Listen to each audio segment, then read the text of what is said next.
میرے بھائی کا شادی کے 3 ماہ بعد انتقال ہو گیا. میں اس وقت سعودیہ میں تھا.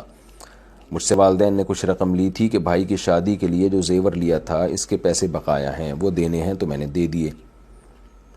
پھر بھائی کی بیوہ سے میرا نکاح ہو گیا، اور پھر جو میرا ولیمہ ہوا اس کا خرچہ بھی میں نے برداشت کیا، اور مجھے یا میری بیوی کو میرے والدین کی طرف سے کوئی زیور نہیں دیا گیا. حالانکہ مجھ سے پہلے 5 بہن بھائیوں کی شادیاں ہوئیں.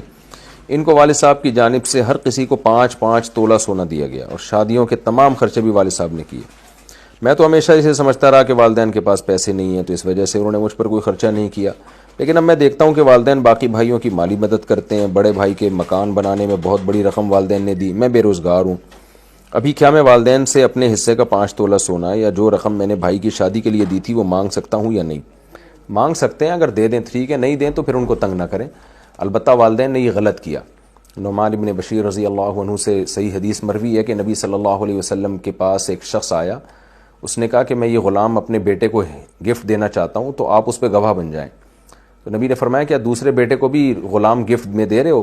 تم نے کہا کہ نہیں. فرمایا کہ میں جور یعنی ظلم پہ گواہ نہیں بن سکتا.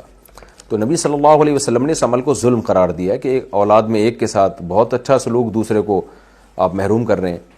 تو اگر والدین یہ واقعی 5 تولے دوسروں کو دے رہے ہیں، آپ کو نہیں دے رہے، تو یہ والدین کا عمل غلط ہے. تو والدین کو ایسا نہیں کرنا چاہیے. لیکن بہرحال آپ ایک دفعہ ان کو یہ مسئلہ بھی بتا دیں، محبت سے مطالبہ بھی کر لیں، دے دیں تو ٹھیک ہے، نہیں دیں تو پھر ان سے لڑنا آپ کے لیے جائز نہیں ہے، اور اس بیس پہ ان سے نفرت کرنا بھی جائز نہیں ہے، کیونکہ ان کے احسانات بہرحال ان کی ناانصافیوں پہ غالب ہیں.